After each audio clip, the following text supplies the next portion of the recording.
then we learn from past games, and you might say, well, there's no halftime adjustment. You just have to execute. Well, are we going to go in the bye week and then we're going to go to Atlanta and suck again in the first half? I mean, the defense just played terrible 5 games in a row in the first half. Are we going to make it 6? Why not? We might make 6 in a row. We're 5-5. I mean, the bottom line is we're not terrible. We're not terrible. But we're not good. We're like, ho-hum. All you do is get a stomach ache, or you might feel good. I'm feeling better today. Oh, then I feel bad the next day. I mean, we're kind of a 9-8, 8-9 type team. I can tell you this right now. Watch what I'm telling you. I could be a prophet on this. I don't know if that's going to happen. We beat Atlanta twice. We're going to win 10 games.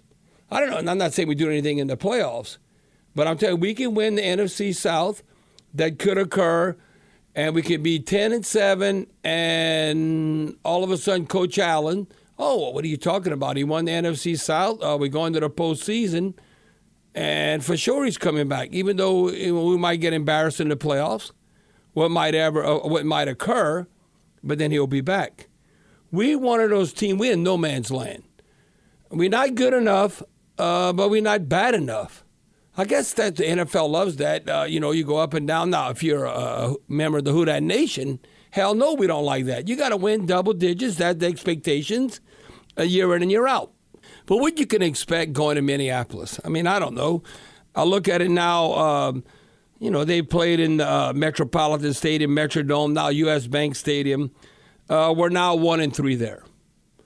And whenever they make a play, you can hear it in the background. We listen to the radio, and you hear that damn horn, that damn Viking horn, whatever they call it.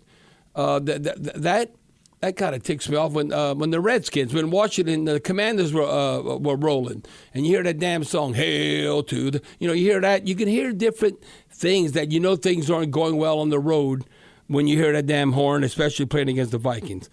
Now, if you look at it, Damn and Flo trying to play catch up. We're a -2 in the turnover margin. We're now +6 for the season. But when I look at the -2, it's like we're having to play catch up, so Jameis has to force the ball more. I thought at times Jameis played formidable. I mean, hanging in there, making plays. But I don't like Jameis Winston having to play catch up because he will end up being a little too desperate. Have a couple of touchdowns, a couple of interceptions. But the one thing that didn't bode well, I mean, I don't know. Again, up and down, up and down. Okay, we had how many penalties we had last game against the Bears? 1. Okay, 1, and no defense. Well, today we had 9 penalties. 9 penalties or more, or 100 yards like giving up a touchdown. Well, we basically lost by 1 score, 8 points. So how you penalize, how the officials call the game. Now, the one thing that I was optimistic about, but I was not, when you really break it down, we can run the ball against this team. But you can't be so far behind where you cannot run. We only had 15 rushing attempts, but we averaged basically 4.5 yards, and we only gave up 3.8 because the majority of games, that script has been flipped. We've been giving up 4.5 yards and only averaging basically 3.5. But you fell behind, so you couldn't run the ball more. I don't know. I would maybe force feed him the ball. Taysom Hill, when he has 7+ rushing attempts, we're 17-1. He had 1 rushing attempt. I don't know. Sneaky Pete or whoever's calling the plays. I'm going into every game. Taysom Hill somehow, I don't care how defense is playing, he's going to have 7 rushing attempts because I like that record, 17-1. Again, the defense has played terrible 5 games in a row in the first half. I don't know. Did y'all notice this, Who Dat Nation? Teams look faster than us. I mean, I'm like, listen, I know it's all NFL players you play at this level. Like one time, Alontae Taylor, did he not know maybe how fast Joshua Dobbs was? I mean, I thought he had the angle. I mean, he just ran right around him. We didn't even touch him. So that was discouraging there. I don't know. Teams just look faster than us. Now, I thought Chris Olave, I can tell you what. You want him to be wide receiver 1. That catch he made was outstanding. I think the greatest catch in a Saints uniform by far when he came down with that contested catch for a touchdown. But if you're the number one, you got to do that for sure 4 if not 5 times a season. Well, Chris Olave, that's who you gave the game ball to, Steve? Yeah, because of the impressive catch, I was like, that's the biggest thing that made me go, wow, this game. Well, he had 6 catches, 94 yards, 16-yard average. I think that was a good choice. Now, you look, Alvin Kamara, always say you got to be around 120 to 130 yards total. He had 75 on 16 touches.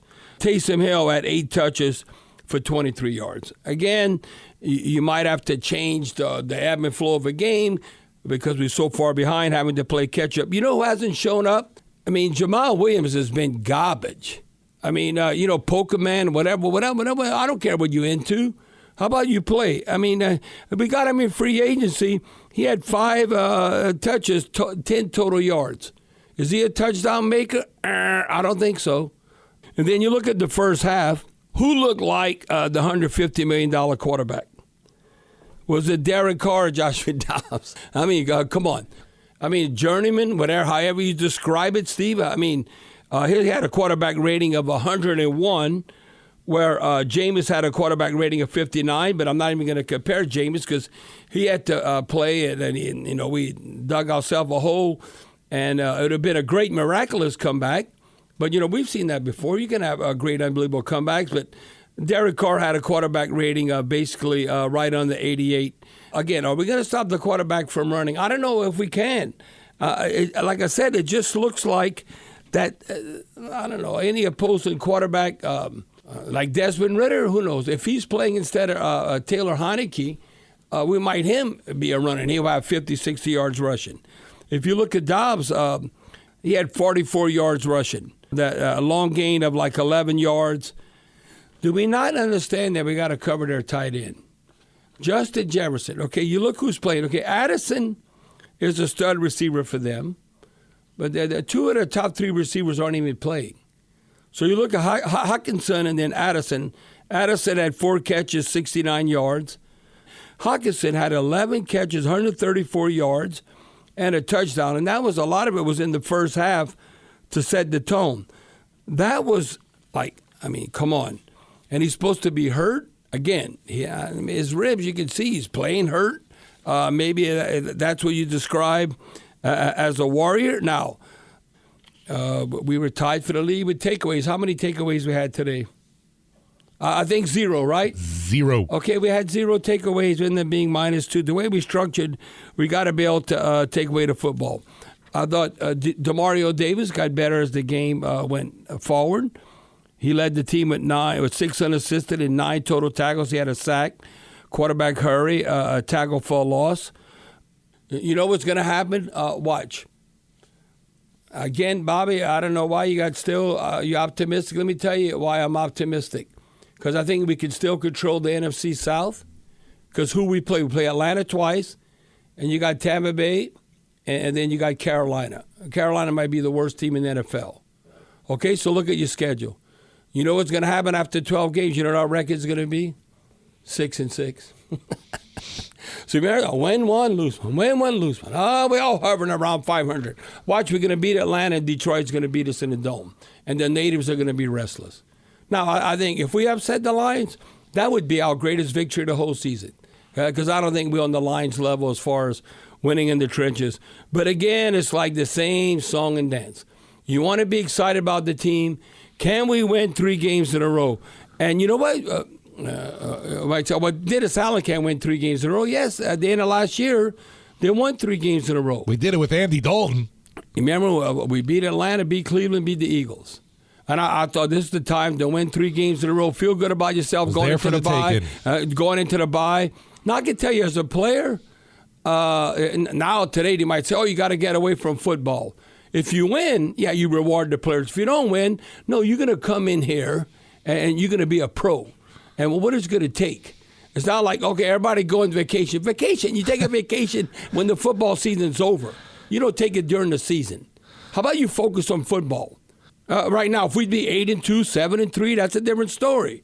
And especially you win going into the bye. But if you lose, you do not reward the team. No, you spend time with your family when the season's over.